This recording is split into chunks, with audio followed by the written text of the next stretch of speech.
चेन्नई के तालवर में एक जगह थी जो बॉलीवुड के झिलमिलाते संसार का जादुई महल थी, जेमिनाई स्टूडियोज।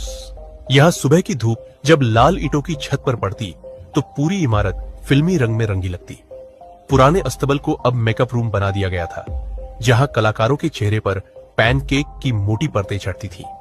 मेकअप विभाग में समय समय पर बंगाली, मराठी, कन्नड़, आंध्र, एंग्लो बर्मी और तमिल कलाकार आए, जैसे पूरा भारत वहां बसा हो। स्टूडियो में मुख्य मेकअप मैन सबसे ऊपर था। हीरो हीरोइन उसी के हवाले रहते, फिर उसके सहायक धैर्य से अपनी बारी का इंतजार करते। पदक्रम के सबसे नीचे वह ऑफिस बॉय था, जो दरअसल 40 का हो चुका था, पर अब भी दिल से कवि या अभिनेता बनने का सपना देखता था। हर दोपहर जब लेखक के पास कॉफी मग लेकर आता तो ठंडी मुस्कान से ज्ञान दे डालता। यह जगह सिर्फ नाइयों और बोझिल मानसिकता वालों की है। यहाँ रचनात्मकता दब जाती है। वह एक नाम से चिढ़ता था, सुब्बू से। सुब्बू बॉस का सबसे चहेता था, सरल, खुशमिजाज और बहुप्रतिभाशाली। अभिनय हो, लेखन या किसी समस्या का समाधान, वह हर काम में माहिर था। लेकिन उसकी सफलता से कुछ लोग भीतर ही भीतर चलते थे।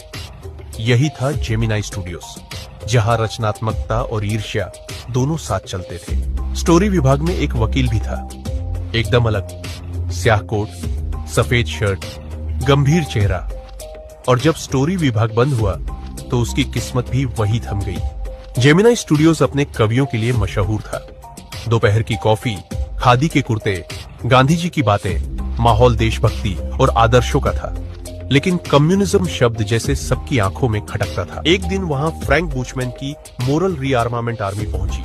लगभग 200 लोग, जो जोश, प्रेरणा और रंगमंच का कारवां लेकर आए थे। उनके नाटकों में सूरज का उगना और डूबना एक ऐसा प्रतीक बन गया जिसे बाद में हर तमिल नाटककार ने अपनाना शुरू कर दिया।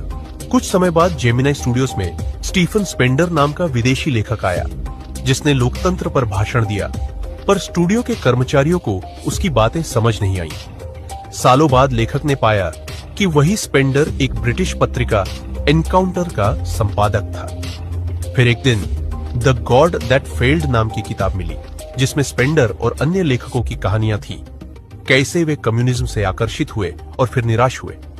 तभी लेखक को समझ आया, बॉस को कविता से नहीं, विचारधारा से परेशानी थी। जेमिनाई स्टूडियोज की असली कहानी कला के साथ विचारों की उलझन थी।